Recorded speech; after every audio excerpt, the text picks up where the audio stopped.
uni boshda qorovullik qilma. Sen uni ishga qo'y, ishlasin, turmasin.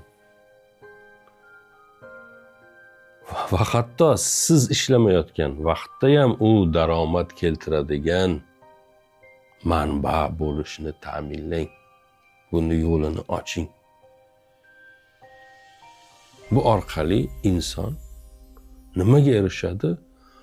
Moliyaviy erkinlikka erishadi.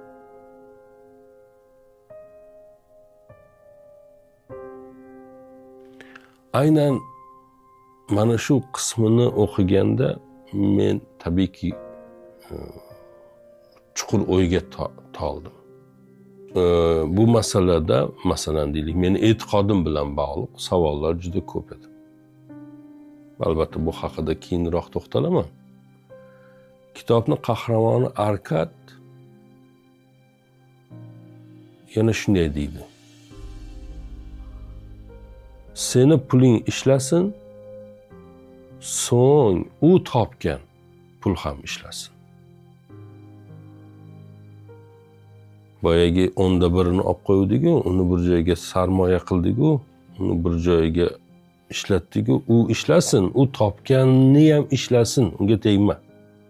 Ammo bu qanday amalga oshadi?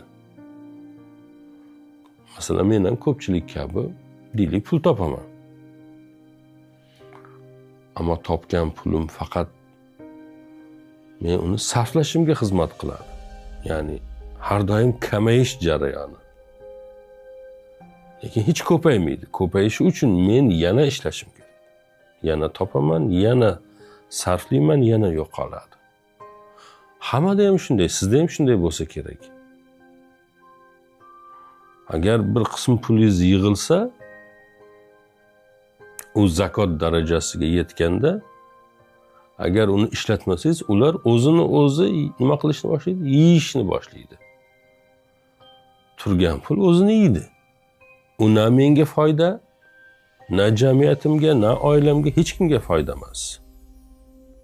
Nega? Faqat sarflanyapti.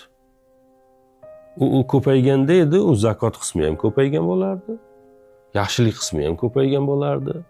Meni xotirjamligim qismi ham ko'paygan bo'lardi. Masalan, bankdagi foizlar, inflyatsiya muammolari, ular ustiga islomiy nuqtai nazardan mumkin emas. Biznesga kelsak, doim u ishonchli bo'lmaydi. Bilmasligi mumkin, biznesdan anglamasligi mumkin. Bularni o'ylar ekanman bu haqida Y2 loyihasi haqida eshitdim. Hamma kabi men ham avvaliga shubhalandim.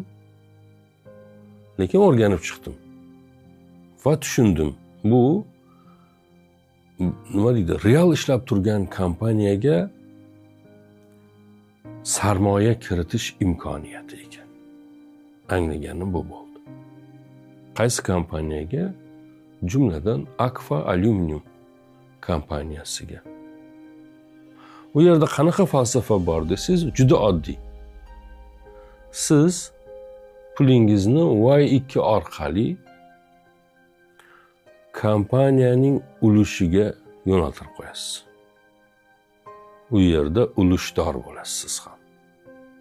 Endi u kompaniya foyda qilgani sayin siz ham daromad olaverasiz.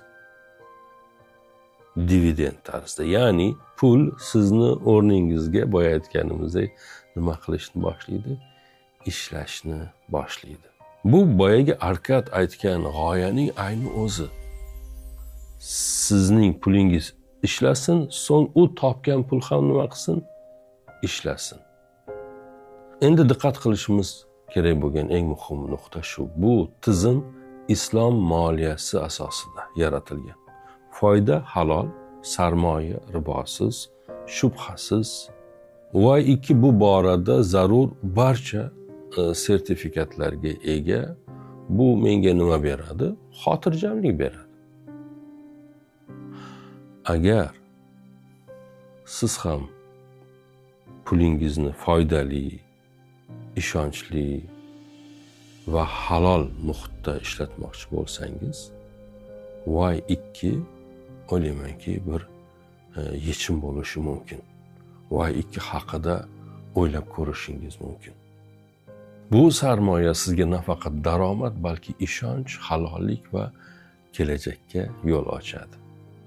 Endi siz berishingiz mumkin bo'lgan ayrim savollarga javob berib ketmoqchiman. Mumkin bo'lgan savollar. Masalan, Y2 nima?